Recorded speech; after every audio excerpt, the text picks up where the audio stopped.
Nous allons accueillir maintenant Madame Claude Revel, déléguée interministérielle à l'intelligence économique. Merci encore Madame d'être présente ce matin.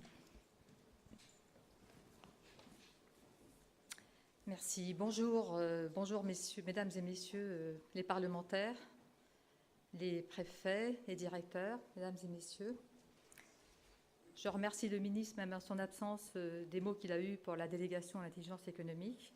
Et j'espère que ça lui sera largement rapporté, que de notre côté, nous coopérons avec le plus grand plaisir, le plus grand intérêt avec le ministère de l'Intérieur et que nous avons l'intention de continuer à le faire. Et merci également aux organisateurs de cette magnifique réunion qui je sais d'expérience que ça a beaucoup de mal à être organisé et donc bravo. Donc la sécurité économique comme le dialogue État-entreprise sont au cœur de nos préoccupations et sont toutes deux inscrites dans les missions de la D2IE, de la délégation donc interministérielle à l'intelligence économique. Comme vous le savez, un dispositif nouveau a été mis en place le 22 août 2013 par décret qui confirme donc nos 4 missions.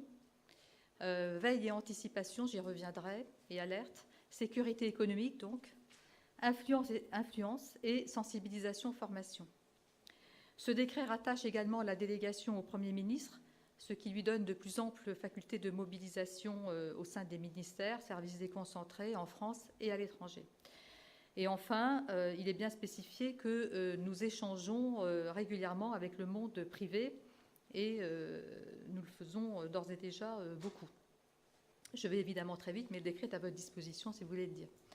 Bon, donc l'intelligence économique est un principe de gouvernance tel que nous le concevons, qui doit irriguer tous les champs de la sécurité économique et tous les champs de l'activité économique des acteurs, qu'ils soient entreprises, État, collectivités territoriales et évidemment établissements de recherche. Et le ministre a eu bien raison de souligner la question des établissements de recherche, qui est peut-être un point un peu faible de notre intelligence économique. Donc je rappellerai 4 points essentiels. On aurait beaucoup de choses à dire, mais donc 4 points sur lesquels je vais m'appesantir un peu plus. Premièrement, la sécurité économique n'est pas un élément isolé, mais elle fait partie d'un tout qui est l'intelligence économique. Concrètement, on ne peut se sécuriser sans connaître en permanence l'état des menaces et des risques. Ça paraît du bon sens, mais encore faut-il l'appliquer. C'est-à-dire qu'on ne peut pas se départir d'une démarche de veille, c'est-à-dire de connaissance de son environnement, très pointue, si on veut faire une bonne politique de sécurité économique. Sinon, on va perdre son temps, on va dépenser beaucoup d'argent pour rien, au lieu de cibler vraiment les risques. Et quand on parle de veille, dans mon esprit, c'est quelque chose d'actif et c'est surtout axé sur l'anticipation. Et l'anticipation, ça n'est pas seulement la prospective, dire à quoi on sera dans 5 ans ou dans 10 ans, c'est dire à quel niveau veut-on qu'on soit dans 5 ans, dans tous les domaines, donc, et notamment dans la sécurité économique. Donc veille et anticipation. Et également, l'influence est totalement liée puisque, on le voit bien dans les réponses légales à toutes les questions, notamment de cybersécurité, de protection des données, il faut absolument faire entendre notre voix au sein des instances européennes et des instances internationales. Donc les 3 sont liés, et évidemment la sensibilisation, puisqu'il est clair que l'intelligence économique, en tant que principe de gouvernance, en tant qu'approche, ne peut pas se décréter. On ne peut pas obliger les gens à le faire. Il faut qu'ils soient convaincus. Il faut que cette démarche soit appropriée, comme on dit, par les acteurs. Et là, ça marchera. Et c'est tout l'objet de notre action à la D2IE, de travailler sur des bonnes pratiques, des principes directeurs, des choses, disons, de conviction, pour que ensuite les acteurs mettent eux-mêmes en œuvre, sans qu'on ait besoin de les forcer, cette approche. Et on ne réussira pas si on continue à séparer ces différentes approches. Alors évidemment, ça ne se voit pas beaucoup, hein, c'est discret, mais je crois que c'est d'autant plus important. Deuxième point, la sécurité économique est une question humaine avant tout. Le ministre l'a un petit peu dit tout à l'heure, mais je voudrais insister, les 2 tiers des ingérences et des captations de données n'auraient pas lieu si les agents des entreprises, des administrations, enfin des acteurs économiques, étaient correctement formés à identifier et protéger leurs informations stratégiques. Alors déjà, qu'est-ce que c'est qu'une information stratégique ? Chaque entreprise devrait la définir, chaque administration, chaque établissement, et ensuite en informer ses agents. Là, on ne peut pas donner de règle générale. Une information stratégique, c'est une information qui, si elle est dévoilée, nuit très gravement à l'activité. Et c'est d'ailleurs le fondement, je vous signale, d'un projet, d'un texte sur lequel nous travaillons énormément, d'ailleurs en collaboration parfaite avec le président Urvoas, qui est très attaché sur le secret des affaires, sur la protection du secret des affaires, puisqu'il s'agit donc de protéger non pas toute l'information, mais cette information clé qui, si elle est dévoilée, met en jeu l'entreprise ou l'État. Donc, il faut former les acteurs internes à l'entreprise à reconnaître ces informations stratégiques et à ne pas aller la délivrer, notamment sur les réseaux sociaux, et la plupart du temps de manière non malveillante d'ailleurs.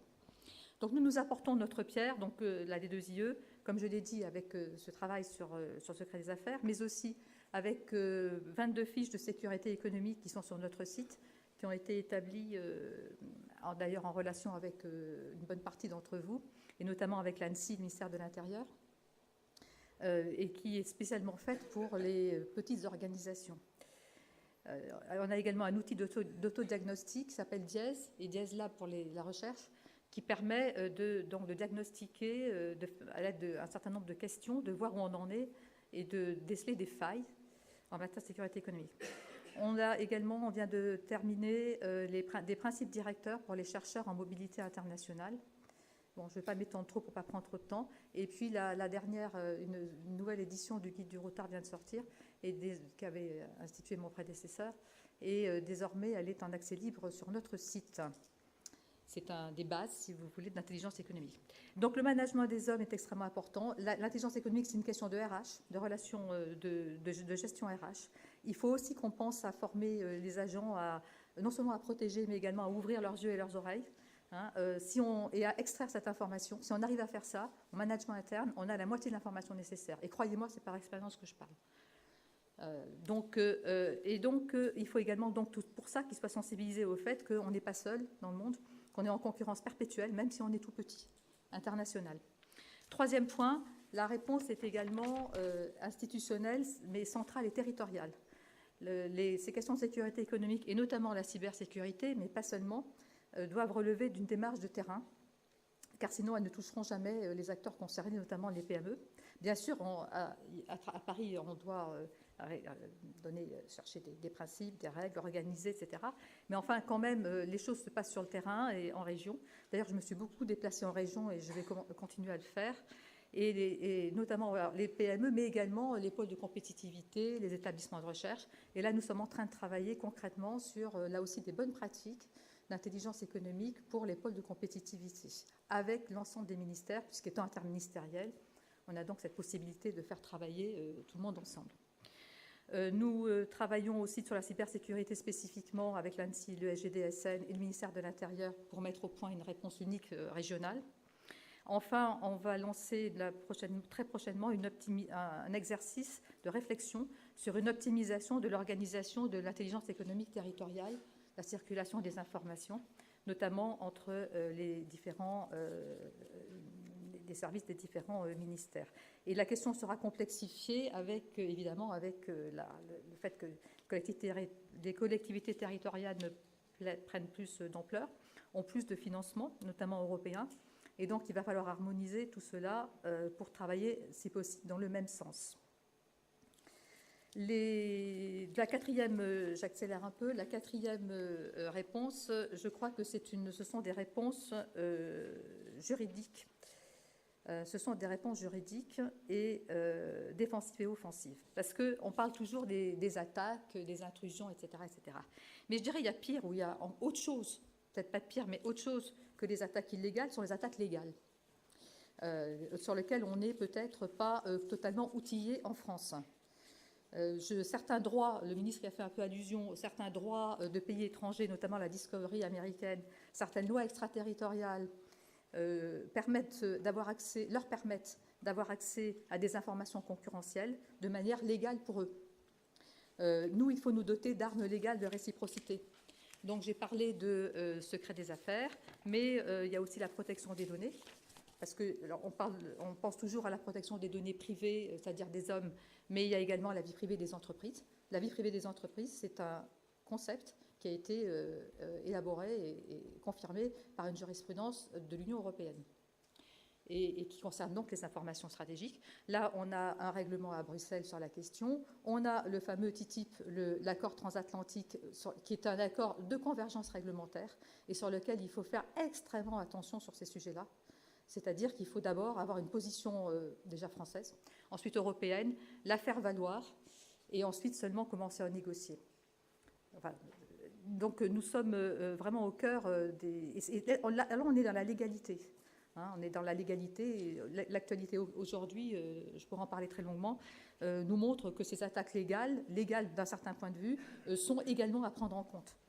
De la même manière, les rachats d'entreprises pépites technologiques par des investisseurs étrangers en France, et des investisseurs prédateurs, d'ailleurs qu'ils soient français ou étrangers, c'est parfaitement légal. Ils le font légalement. C'est à nous d'anticiper, de trouver des investisseurs, d'ailleurs étrangers ou français, mais pérennes, qui veulent vraiment favoriser l'entreprise et la développer et pas simplement prendre ses savoir-faire. Tout ça, on est dans le légal. Il faut simplement y réfléchir. Et évidemment, on est dans la réponse technique aussi, parce que tout ça, la dernière chose que je veux dire, c'est que le numérique, c'est-à-dire la réunion de l'informatique, des télécoms et de l'audiovisuel dans des techniques donc, mixées, si j'ose dire, traverse tout ce qu'on vient de dire. Ça n'est plus un sujet à part, un secteur à part. Tout ce qu'on vient de dire, le numérique le traverse. Donc, il y a eu les révélations d'Edward Snowden, il y a eu Wikileaks, que tout le monde a oublié, mais qui est quand même une première aussi. Et tout ça, donc là aussi, il faut travailler ensemble, et notamment sur le terrain. Il nous faut structurer une filière industrielle française. Nous, des 2IE, nous participons au COFIS, c'est-à-dire au comité de filière des industries de sécurité. Et il faut qu'on arrive à promouvoir des produits français. Et pour ça, il faut qu'on recourt aussi à d'autres techniques d'intelligence économique, qui sont des techniques d'influence, c'est-à-dire de normalisation, être capable, en amont de nos produits, de les normaliser pour qu'ils deviennent ensuite des produits phares. Enfin, tout le monde sait ça, mais il faut le faire. Voilà, donc on s'y attelle avec le SGDSN, avec l'ANSSI et toutes les personnes concernées. Et il faut également se préoccuper de ce qu'on appelle la souveraineté numérique. Pourquoi pas un opérateur un jour numérique, souverain. Je crois que sur toutes ces questions, on a besoin d'y travailler et la D2IE le fait. Et pour terminer, en conclusion, merci beaucoup. J'en ai bien besoin. Pour terminer, l'échelle européenne est partout. Nous devons aborder toutes ces questions de protection des données, de cybersécurité, merci beaucoup, à ce niveau, et développer à la fois des actions de sécurité, d'influence, de veille et d'anticipation. C'est absolument essentiel, européen et international, mais déjà européen. L'international avec le TTIP, qui est un point essentiel sur lequel on doit tous être mobilisés, donc l'accord transatlantique. Le dernier point, c'est que le rôle de l'État là-dedans est évidemment très important, mais je crois qu'on ne pourra rien faire si les entreprises et les acteurs économiques privés ne se prennent pas, et professionnels ne se prennent pas en main, je dirais, eux-mêmes, et ne s'approprient pas toutes ces démarches. On ne pourra rien faire tout seul. On est dans un jeu ensemble, et si on n'est pas ensemble, ça ne marchera pas. L'État doit favoriser un écosystème et les agents privés doivent eux-mêmes prendre en main leurs propres pratiques de manière à favoriser leurs propres intérêts. Et c'est de cette union des intérêts privés et de l'intérêt général qu'on arrivera à faire un succès de ces politiques d'intelligence économique qui, en fait, doivent irriguer, je pense, l'ensemble des politiques, puisque c'est un vrai principe de gouvernance. Et naturellement, on est à votre disposition et on compte sur vous pour le mener ensemble. Merci.